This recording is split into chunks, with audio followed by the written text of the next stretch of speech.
Hello class, welcome back बच्चों। लो प्यारे बच्चों, स्टार्ट कर रहे हैं नया लेक्चर। बेटा अब बिल्कुल चुप।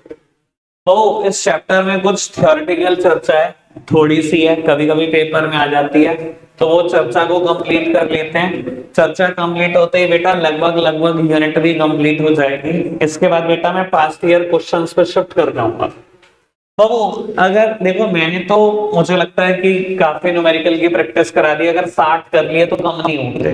दूसरी बात, हम पास्ट ईयर क्वेश्चंस जितने भी हैं बेटा, जो भी न्यूमेरिकल आएंगे हम साथ साथ वो भी कर लेंगे।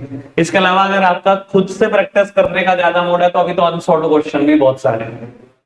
ठीक है जी, वो भी आपकी मर्जी है, करना है कर लो, नहीं करना बेटा पास्ट ईयर क्वेश्चन में कम से कम 20-30 न्यूमेरिकल और आएंगे, वो भी करेंगे। इस वजह से मैंने बेटा एक क्विट कर दिया यहीं पर न्यूमेरिकल्स। ठीक है जी, कोई दिक्कत तो नहीं बेटा। अब आ जाओ, थोड़ी सी चर्चा थ्योरेटिकल कर लेते हैं, 30-40 मिनट की चर्चा है, ठीक है ना, आज ही पूरी कर लेते हैं ताकि हम बेटा कल से पास्ट ईयर क्वेश्चन शुरू कर सकें पूरी यूनिट के। सब सामने देख रहे हैं बेटा, सब सामने देखो पहले। अब वो एक टॉपिक आता है जीडीपी एट करंट प्राइस, जिसको बेटा हम बोलते हैं nominal GDP versus GDP at constant price, जिसको हम बोलते हैं बेटा रियल जीडीपी। लोग उत्तर आराम से समझने की कोशिश करो इस चीज को। मान लो बेटा 2018 में इंडिया का टोटल प्रोडक्शन था बेटा 1000 यूनिट। 2018 में इंडिया का टोटल प्रोडक्शन था बेटा 1000 यूनिट्स, और एवरेजली बेटा एक प्रोडक्ट का दाम चल रहा था 100 रुपए। मान लो पूरे इंडिया में टोटल प्रोडक्शन ही 1000 यूनिट का हुआ और एवरेजली अगर देखो तो बेटा दाम चल रहा था 100 रुपए। यानी कि बेटा आप बोल सकते हो 2018 में जो इंडिया का जीडीपी था बेटा वो 1 लाख रुपए के बराबर था। ठीक है जी, कोई दिक्कत तो नहीं, समझ आ रही है बात बेटा। अगर मैं कहूं आपको 2023 में इंडिया का प्रोडक्शन बढ़कर 1200 यूनिट हो गया और बेटा आज की तारीख में एवरेजली एक प्रोडक्ट का दाम 120 है, तो बेटा आप बोल सकते हो आज की तारीख में जीडीपी 1,44,000 है। ठीक है जी, लेकिन बेटा मैं आपको ना कुछ बात समझाने की कोशिश करता हूं। देखो, एक लेमैन तो यही समझता है कि इंडिया ने 5 साल में बहुत बड़ी ग्रोथ कर ली, बड़ी जंप लगा दी, 44% जीडीपी बढ़ा दिया 5 साल में इंडिया ने। सर देखो, लेमैन तो यही बात करेगा, ठीक है ना बाबू। मैं नो डाउट कि आप कह सकते हो ये ग्रोथ है, पर बेटा ऐसी ग्रोथ को हम बोलते हैं नॉमिनल ग्रोथ। ठीक है ना, इसको हम नॉमिनल जीडीपी बोलते हैं। When GDP is measured at the current prices, इसको बेटा हम कुछ और नहीं बोलते, इसको हम बोलते हैं नॉमिनल जीडीपी। मैंने बेटा आज का ही जीडीपी लिया, आज का ही प्राइस लिया, इसको मेजर कर दिया। क्या कर रहा हूं मैं? जीडीपी को मेजर कर रहा हूं एट द करंट प्राइस। ठीक है ना, ये जो आपको 44% ग्रोथ दिख रही है ना, ये अनपढ़ों के लिए ग्रोथ है, पढ़े लिखों के लिए नहीं। क्योंकि बेटा आप देखो, ग्रोथ का एक हिस्सा वो भी है जो प्राइस की वजह से बढ़ा हुआ है। सब सच मायने में ग्रोथ हुई कितनी यार? आप 1000 यूनिट बनाते थे, आज आपने 1200 यूनिट बनानी शुरू कर दी, मुझे तो ग्रोथ सिर्फ 20% दिख रही है बेटा। बहुत सारी ग्रोथ की वजह तो बेटा प्राइस इफेक्ट है। बहुत सारी ग्रोथ क्या किस वजह से है बेटा? इन्फ्लेशन की वजह से है। उस टाइम पर दाम 100 होता था चीजों का, आज एवरेजली दाम बढ़ बढ़ के इन्फ्लेशन आके 120 हो गया। अब उसे ग्रोथ की कैटेगरी में रख दोगे? समझ में आ गई बेटा बात? तो अनपढ़ों के लिए ग्रोथ है बेटा नॉमिनल ग्रोथ या नॉमिनल जीडीपी। बेटा सच मायने में रियल ग्रोथ कौन शो करता है बेटा? GDP at constant prices. ये कहता है जीडीपी देखना है ना, कांस्टेंट प्राइस पे देखो। यानी कि बेटा आज हमने 2023 का प्रोडक्शन देखा बेटा, कितना है? 1200 यूनिट। कहता है प्राइस कांस्टेंट रख दो, प्राइस इफेक्ट रिमूव कर दो। बेटा प्राइस कौन सा ले लो? बेस ईयर का ही प्राइस ले लो, बेस ईयर का। ये बेटा बेस ईयर क्या चीज होती है, या बेस ईयर कौन सा लेना चाहिए? बेटा बेस ईयर हमेशा वो ईयर लेना चाहिए जिस ईयर इंडिया में कोई भी नेचुरल कैलामिटी ना हुई हो। यानी कि प्राइस में फ्लक्चुएशन कोई ना हुई हो। अगर बेटा इंडिया में किसी भी जगह पर कहीं ना कहीं कोई नेचुरल कैलामिटी आ जाती है तो कहीं ना कहीं बेटा प्राइस फ्लक्चुएशन हो जाती है। 2011 एक ऐसा ईयर माना जाता है अभी पास्ट में हमारे पास जिसमें बेटा जिस ईयर कोई प्राइस फ्लक्चुएशन नहीं हुई थी, तो उसको बेस ईयर माना जाता है। सर मेरे पास फिलहाल बेस ईयर 2018 मैंने लिया हुआ है, तो मैंने बेटा मेरे एग्जांपल में, वैसे हम प्रैक्टिकली 2011 को लेते हैं, तो बेटा मैंने 2018 का ही दाम ले लिया बेटा। जीडीपी को मैं मेजर कर रहा हूं एट द कांस्टेंट प्राइस, ये वही कांस्टेंट प्राइस है बेटा जो बेस ईयर का है बेटा। इससे कैलकुलेट होती है आपकी रियल ग्रोथ, और बेटा सच मायने में रियल ग्रोथ कितनी है, सिर्फ 20% ही रियल ग्रोथ है, 44% इज द नॉमिनल ग्रोथ। समझ आई बेटा बात, ठीक है ना। ये जो किया मैंने बेटा, ये बेटा जीडीपी को मेजर किया करंट प्राइस, ये जो मैंने किया बेटा जीडीपी को मैंने मेजर किया कांस्टेंट प्राइस। कोई दिक्कत तो नहीं, समझ में आ रही है बेटा बात। बढ़ाएं बात को आगे बेटा। इससे रिलेटेड ये टॉपिक आता है, टॉपिक का नाम है जीडीपी डिफ्लेटर। टॉपिक का नाम आता है बेटा जीडीपी डिफ्लेटर, और कुछ लोग बेटा इसको प्यार से बोलते हैं प्राइस इंडेक्स। ये वही प्राइस इंडेक्स है बेटा जो कभी ना कभी आप इंडेक्स नंबर चैप्टर में 11th क्लास में स्टैट्स में पढ़ के आते थे, ठीक है ना। बच्चे कह रहे कहां ले गए आप, दुखती रख पे हाथ रख दिया, ठीक है ना। बाबू कभी तो पढ़े थे ना इंडेक्स नंबर, वो पढ़ा होगा शायद आपने, पीको पोको पीकी पॉकी, ठीक है ना। हाँ ये वही कहानी है बेटा, ठीक है ना। नेक्स्ट चेस पास चेस फिशर फॉर्मूला है ना। अब मुझे भी याद नहीं है यार, मैं भी नहीं जानता इतना कुछ, ठीक है ना। ये तो ऐसे ही तुक्का तुक्का। लो सामने देखो, नहीं करो, अरे सामने देखो बेटा। जीडीपी डिफ्लेटर या प्राइस इंडेक्स क्या कहता है, क्या बताने की कोशिश करता है, मैं आपको ये समझाना चाहता हूं बेटा। जीडीपी डिफ्लेटर का फॉर्मूला होता है बेटा, फॉर्मूला रटना नहीं है, समझने की कोशिश करना है। ये बताता क्या बेटा, फॉर्मूला इसका nominal GDP upon real GDP multiplied by 100। Babu please सामने देखिए, nominal GDP upon real GDP multiplied by 100, यानी कि बेटा GDP at current price, GDP at constant price multiplied by 100। Sir यहां 100 से मल्टीप्लाई करने की वजह ये नहीं है कि इसका आंसर परसेंटेज में आने वाला है, मैं अभी इसको रीड करना सिखाता हूं आपको, ठीक है ना। अभी सुनते जाना, मैंने आपको वजह बता दी कि बेटा ये वजह सिर्फ इसलिए नहीं है कि मैं 100 से मल्टीप्लाई इस वजह से कर रहा हूं कि इसका आंसर मुझे परसेंटेज में निकालना है, कोई और वजह भी बताता हूं। बाबू मैं ना यही एग्जांपल लेकर चल रहा हूं। नॉमिनल जीडीपी कितना है बेटा, नॉमिनल जीडीपी दिखाई दे रहा है 1,44,000, ठीक है जी। रियल जीडीपी दिखाई दे रहा है बेटा 1,20,000। लो जी बाबू पुट करते हैं फॉर्मूला में, 1,44,000 रियल जीडीपी 1,20,000 मल्टीप्लाइड बाय 100।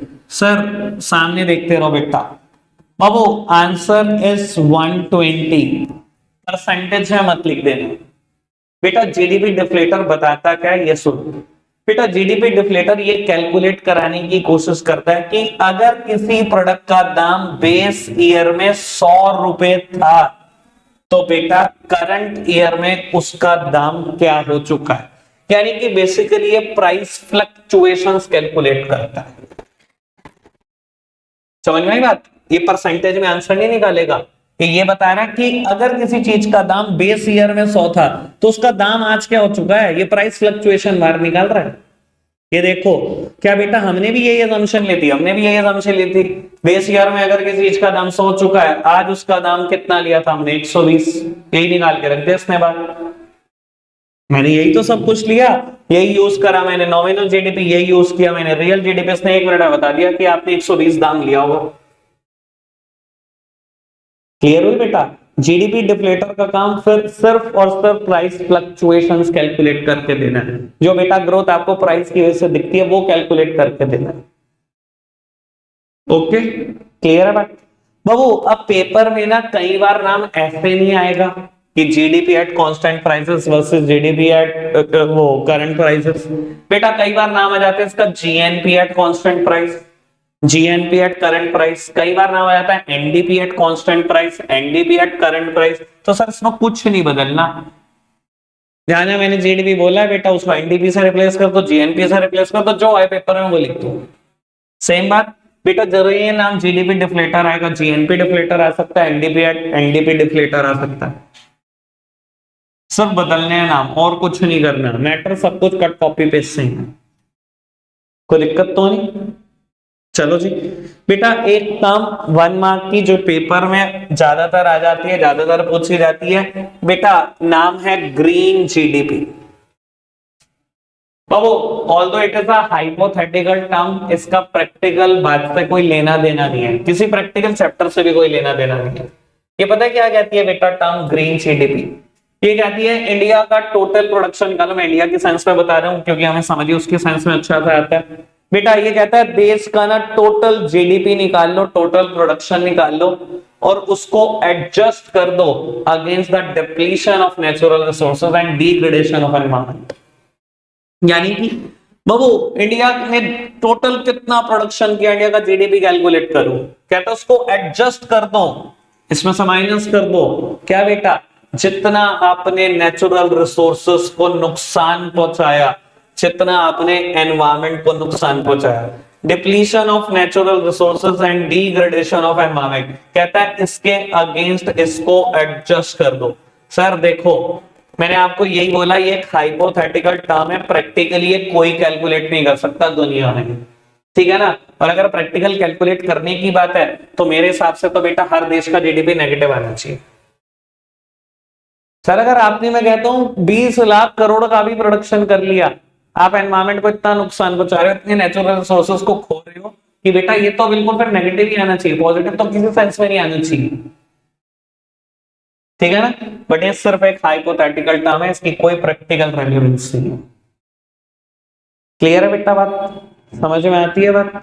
देख लो बेटा 1 मार्क क्वेश्चन, झेल जाओगे इसको, कुछ है तो नहीं है। चलो अब बेटा पेपर में सबसे ज्यादा थ्योरेटिकली आने वाला क्वेश्चन जिसकी हम चर्चा करने जा रहे हैं, जीडीपी एंड वेलफेयर, सबसे ज्यादा पेपर में आता है। बाबू लोगों को पता है क्या लगता है, बस आप सामने देखो प्लीज यार, मैं सब कुछ डिस्कस कर दूंगा, नोट्स में लिखा भी हुआ है, ठीक है ना। मैंने नोट्स आपको लास्ट टाइम दिया था उसमें सब लिखा हुआ है, आप उसकी टेंशन बिल्कुल छोड़ दो, आप सिर्फ सामने देखो बेटा। लोगों को पता है क्या लगता है, लोगों को लगता है बेटा GDP and welfare go hand in hand, कि ये दोनों ना साथ साथ चलते हैं। देश का जीडीपी बढ़ रहा है मतलब वेलफेयर बहुत बढ़ रहा है, और देश का जीडीपी गिर रहा है मतलब वेलफेयर गिर रहा है, या वेलफेयर बढ़ रहा है तो मतलब जीडीपी पक्का बढ़ रहा होगा, और वेलफेयर गिर रहा है तो जीडीपी पक्का गिर रहा होगा। सर ऐसी कोई बात नहीं है, ये दोनों टर्म एक दूसरे से बहुत हद तक रिलेटेड हो सकती हैं, पर बेटा 100% रिलेटेड नहीं है। मुझे यही बात प्रूव करनी है कि हमेशा जीडीपी का बढ़ना वेलफेयर का बढ़ना नहीं होता, एंड वाइस वर्सा, हमेशा ऐसा नहीं होगा, ठीक है जी। टॉपिक का मतलब समझ में आया? चलो जी बाबू, पहली हेडिंग जिससे मैं ये बात प्रूव करूंगा बेटा, पहली हेडिंग का नाम है बेटा डिस्ट्रीब्यूशन ऑफ जीडीपी। पहली हेडिंग का नाम है बेटा डिस्ट्रीब्यूशन ऑफ जीडीपी। बेटा मैं अगर आपको कहूं कि हाँ सच में मेरे देश में जीडीपी बढ़ रहा है, ठीक है ना, और बेटा जीडीपी बढ़ कैसे रहा है, मान लो बेटा 2018 में मेरे देश में ना 100 ही लोग थे, मतलब पॉपुलेशन थी 100, और बेटा मान लो देश का जीडीपी था 1000 यूनिट। सर आपको पता है ना हमारे देश की कहानी, मतलब हमारे देश में एक कंसेप्ट है बेटा जिसको बोलते हैं बोटल नेक, टेक्निकल भाषा में बोटल नेक। बेटा जो शुरू के 10% लोग हैं उनके हाथ में ना बेटा शायद 80 से 90% पैसा है हमारे देश का, और बच्चे में 90% लोग हैं उनके हाथ में बचा हुआ बेटा 10 से 20% पैसा है, ठीक है ना। बेटा बॉटल आप देखते हो, बॉटल नेक भी आप देखते हो, बॉटल नेक बेटा बहुत छोटा हो जाता है, किसी भी बॉटल को देखो और बॉटल का साइज बहुत बड़ा है। बेटा ये जो नीचे का पोर्शन है ना, सब बेटा शुरू के लोग 10% खा जाते हैं, और बेटा ऊपर का 10-20% बचता है, वो 90% लोगों के हिस्से में आता है। यही कहानी है ना, रिच और रिच हो जा रहा है दिन ब दिन, और बेटा गरीब आदमी और गरीब हो जा रहा है, ठीक है ना, ऐसी कहानी है। एक मतलब मेरे पिताजी एक कहावत बोला करते हैं, ठीक है ना, तो उनके जमाने में एक बात होती थी कि पहला लाख कमाना मुश्किल है, और हमारे जमाने में कहावत है पहला करोड़ कमाना मुश्किल है। जिसने पहला करोड़ कमाया ना, अगर उसने पहला करोड़ कमाने में 10 साल लिए हैं, तो शायद बेटा अगला वो 1 करोड़ से 1 करोड़ शायद 2 ही साल में बना देगा, और जब 2 करोड़ आ जाएंगे उससे 1 करोड़ नया वो शायद बेटा 1 ही साल में बना देगा, जब 3 करोड़ आ जाएंगे उससे 1 करोड़ शायद बेटा कुछ दिनों में बनाने लगेगा। ठीक है ना, तो बेटा कहानी मतलब हर साल सेम है बेटा, पिछले 50 सालों से सेम है, रिच और रिच और रिच। एक बार किसी ने थोड़ा सा पैसा कमा लिया, पैसा पैसे को खींचता है। ठीक है ना, अब कहानी ये है बेटा, मैं बोलूं 2018 में 100 यूनिट का प्रोडक्शन था, इंडिया की पॉपुलेशन थी बेटा 100। बाबू जो ये 20 लोग थे, ये बेटा 800 यूनिट खाते थे, इनके हिस्से में 800 यूनिट आती थी। ठीक है ना, ये रिच की कैटेगरी है, और पुअर की कैटेगरी ये थी बेटा कि इनके हिस्से में बचते थे सिर्फ 200 यूनिट, और ये बेटा इंडिया की काउंटिंग में 80 लोग थे 100 में से। यानी कि बेटा एक इंसान के हिस्से में, यहां पर रिच के हिस्से में कितने आ रही है, 40 यूनिट आ रही है पर हेड, और बेटा अगर गरीब की बात करूं तो बेटा उसके हिस्से में आ रही है सिर्फ 2.5 यूनिट पर हेड। और बेटा प्रोडक्शन बहुत बढ़ गया, 2023 की बात करो, प्रोडक्शन राइजेस टू 1800 यूनिट्स। कितना हो गया प्रोडक्शन बेटा, 1800 यूनिट हो गया। लेकिन कुछ पॉपुलेशन भी बढ़ गई बेटा, पॉपुलेशन बढ़कर हो गई बेटा 120 लोग। ठीक है जी सर, आज की तारीख में मैं बोलूं बेटा, इनके हिस्से में, रिच के हिस्से में आती है 1500 यूनिट, और बेटा ये 120 में से 30 लोग हैं बेटा। और अगर मैं गरीब की बात करूं, पुअर की बात करूं, तो ये 90 लोग हैं, इनके हिस्से में बचती है बेटा 300 यूनिट। सर अच्छा एक बात बताओ पहले मेरे को, ज्यादा दूर नहीं जाते, जीडीपी बढ़ा के नहीं बढ़ा, फटाफट से बताओ। कोई कह सकता है जीडीपी नहीं बढ़ा? 1000 यूनिट थी बेटा, 1800 हो गई, और कैसे जीडीपी बढ़ता है? बढ़ गया जीडीपी, पर बेटा सच बताना सोच समझ के, वेलफेयर बढ़ा? सर सिर्फ 10% लोगों का बढ़ गया होगा, सिर्फ 10 लोगों का वेलफेयर बढ़ गया होगा। इनको पहले 40 यूनिट मिलती थी बेटा, 50 मिलने लगी। इनकी कहानी तो लगभग लगभग सेम है बेटा, रिच और रिच हुए जा रहा है बेटा, और रिच हुए जा रहा है, और पुअर हुआ जा रहा है बेटा, पुअर को कुछ नहीं मिलता बेटा। तो हमेशा बेटा जीडीपी का बढ़ना वेलफेयर का बढ़ना नहीं होता, और इंडिया के इस टाइम पूरा वर्ल्ड वाइड बेटा इस चीज से सफर कर रहा है कि अमीर आदमी बेटा बढ़ रहा है, गरीब आदमी बढ़ नहीं रहा कुछ भी। क्लियर है बेटा बात, समझ में आती है कि जीडीपी का डिस्ट्रीब्यूशन ही ऐसा हुआ है बेटा कि रिच के हिस्से में बहुत ज्यादा आता है और पुअर के हिस्से में बहुत कम आता है। तो जीडीपी तो बढ़ रहा है लेकिन वेलफेयर नहीं बढ़ पा रहा। ठीक है ना, और ये बात बेटा आपके साथ भी, आप न्यूज देखते हो, आप देखते हो इस तिमाही में या इस क्वार्टर में जीडीपी की ग्रोथ 7% हुई, या 7.25 हुई, या 7.5 हुई, लेकिन आपके पिताजी दुकान पे आते हैं, रोज घर आते हैं और आपको ये बोलते हैं कि बहुत मंदा चल रहा है। तो कमा कौन रहा है? जीडीपी तो बढ़ ही रहा है, तो कमा कौन रहा है बेटा? अगर ये मंदे वाली कहानी है तो बेटा कमा वही लोग रहे हैं जो शुरू के 10% है। ठीक है जी, उज्जवल कह रहा हो तो मैं ही हूं उसमें। और बोले यार कैसी बातें कर रहा है यार, ऐसे मत कर तो बातें। ठीक है जी, कोई दिक्कत तो नहीं, समझ में आई बेटा बात? बाबू सेकंड में हेडिंग का नाम है चेंजेस इन द प्राइस। लो पुत्र सामने देखना बेटा, सामने देखो, चेंजेस इन द प्राइसेस। बेटा बाबू ये जो मैं बात कर रहा हूं, ये नॉमिनल जीडीपी की ही बात कर रहा हूं। मान लो बेटा अगेन मैं वही एग्जांपल लेता हूं, 2020 इंडिया का प्रोडक्शन है 1000 यूनिट, और बेटा आज एवरेजली हर यूनिट का दाम है बेटा 100 रुपए। इंडिया का प्रोडक्शन कितना है, जीडीपी कितना बेटा 1 लाख। बाबू 2021 में अगले साल इंडिया का बेटा प्रोडक्शन जरा सा नहीं बढ़ा, और बेटा प्राइसेस शूट अप हो गए बेटा। कुछ लोग, कुछ इकोनॉमिक्स ये भी कह सकते हैं कि ये ग्रोथ है। चलो सर मैंने मान लिया ग्रोथ है, नॉमिनल ही सही, हाँ ये ग्रोथ है, नॉमिनल जीडीपी है, ठीक है, नॉमिनल ग्रोथ हो गई 20%। चलो आपके हिसाब से जीडीपी बढ़ गया, मैंने मान लिया। सर वेलफेयर बढ़ा? फटाफट से बताओ, वेलफेयर बढ़ेगा? कैसे बढ़ेगा वेलफेयर? 1 यूनिट तो तुमने एक्स्ट्रा बनाई नहीं बेटा, पर हेड अवेलेबिलिटी ऑफ रिसोर्सेस कम ही हुए होंगे बेटा, बढ़े नहीं होंगे। समझ में आई बेटा बात? क्लियर है बात? ओके, दोनों हेडिंग समझ में, डिस्ट्रीब्यूशन ऑफ जीडीपी समझ में आया, चेंजेस इन द प्राइसेस समझ में आया। थर्ड वन बेटा थर्ड हेडिंग है non monetary exchange. Third heading is non monetary exchange. बेटा नॉन मॉनेटरी एक्सचेंज याद आएगी वैल्यू एडेड मेथड के एक प्रिकॉशन की बात करूंगा। बेटा आपकी मदर है, ठीक है, घर पे बहुत सारी सर्विसेज दे रही है अपनी फैमिली को, बहुत सारी सर्विसेज। बेटा उनमें से एक सर्विस है रेस्टोरेंट जैसी सर्विस। 3 टाइम आपको खाना खिलाती है, रेस्टोरेंट जैसी सर्विस दे रही है। बेटा आपके घर का गार्डन मैनेज करती है, बेटा गार्डनर जैसी सर्विसेज दे रही है। बहू क्या इससे वेलफेयर बढ़ रहा है कि नहीं? सर वेलफेयर तो बढ़ रहा है। आपको अच्छा खाना खिलाती है, बेटा हेल्दी खाना खाते हो, न्यूट्रिशनल वैल्यू वाला हाइजीन वाला खाना खाते हो, सर वेलफेयर तो बहुत बढ़ रहा है। लेकिन क्या बेटा इससे जीडीपी बढ़ रहा है? क्या बेटा ये जीडीपी में कैलकुलेट होता है? याद है ना आपको गवर्नमेंट का वो वियर्ड सा लॉजिक, जिसको गवर्नमेंट ने बहुत सारा ऐसा बोल दिया था कि इंप्यूटेड वैल्यू नहीं निकाल पाएंगे हम इस चीज की। ठीक है ना बेटा? तो ऐसी चीजें बेटा वेलफेयर में तो रिजल्ट करती हैं, पर बेटा ये कभी देश के जीडीपी का पार्ट है नहीं। कोई दिक्कत तो नहीं? समझ में आई तीनों बातें? बेटा फोर्थ वन एक्सटर्नैलिटीज। बेटा फोर्थ हेडिंग इज एक्सटर्नैलिटीज, और बेटा ये दो तरीके की हैं, positive externalities and negative externalities. पहले समझ लो पॉजिटिव क्या होती है और नेगेटिव क्या होती है। बेटा पॉजिटिव एक्सटर्नैलिटीज वो बेनिफिट्स हैं जिनके लिए आपको कोई पे नहीं करेगा। पॉजिटिव एक्सटर्नैलिटीज वो बेनिफिट्स होते हैं जिनके लिए आपको कोई पे नहीं करता, और नेगेटिव एक्सटर्नैलिटीज वो हार्म्स होते हैं जिनके लिए आपको कोई पेनलाइज्ड भी नहीं करता। बेटा आप नुकसान भी पहुंचा रहे हो, आपके ऊपर कोई पेनल्टी भी नहीं है। ऐसी एक्सटर्नैलिटीज को बोलते हैं नेगेटिव एक्सटर्नैलिटीज। पॉजिटिव एक्सटर्नैलिटीज क्या होती हैं कि आप बेनिफिट्स भी दे रहे हो, पर बेटा आपको कोई उस बेनिफिट देने के चक्कर में पे भी नहीं कर रहा।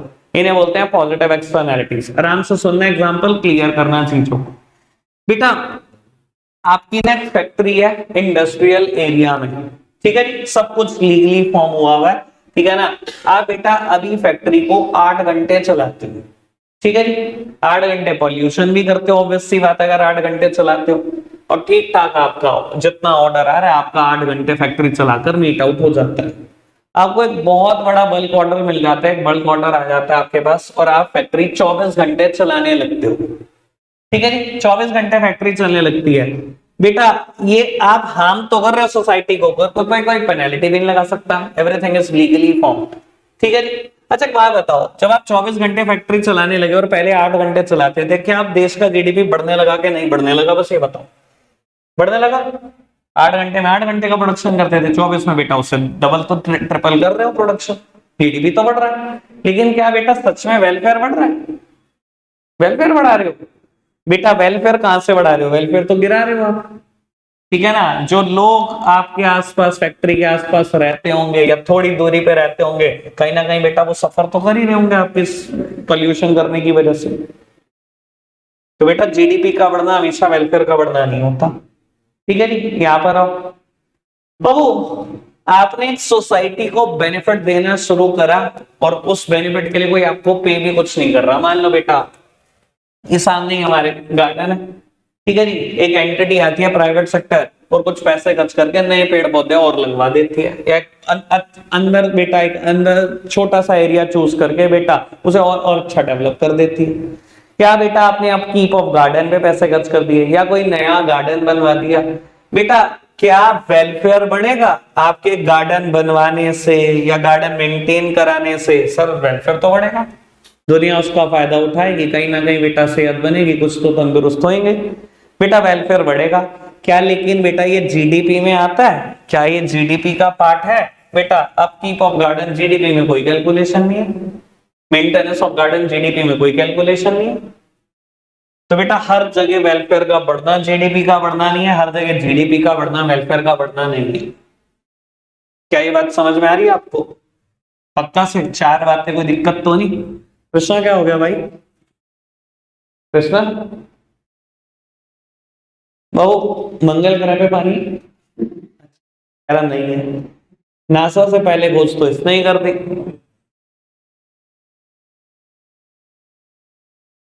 लो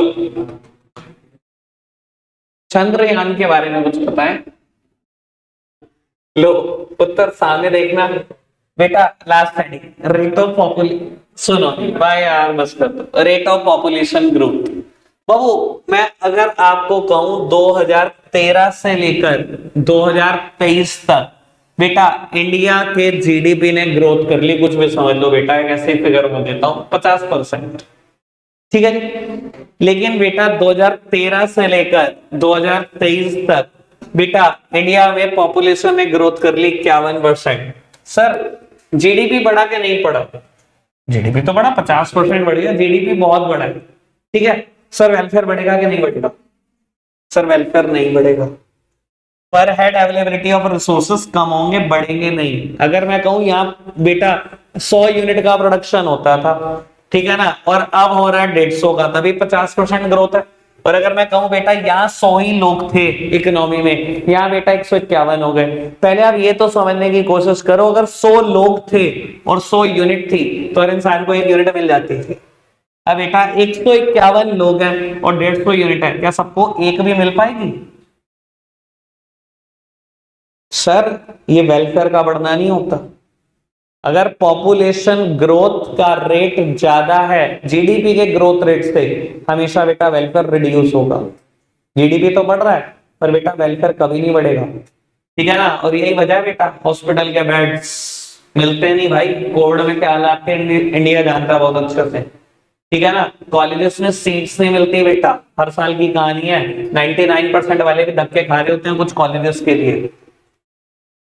सर पॉपुलेशन भागी जा रही है लेकिन बेटा उस हिसाब से हर चीज नहीं बढ़ रही, तो बेटा वेलफेयर गिर रहा है, बढ़ नहीं रहा। क्लियर है बेटा बात? जल्दी हो गया आज तो। आज के लिए इतना ही रखते हैं प्यारे बच्चों, बाय बाय।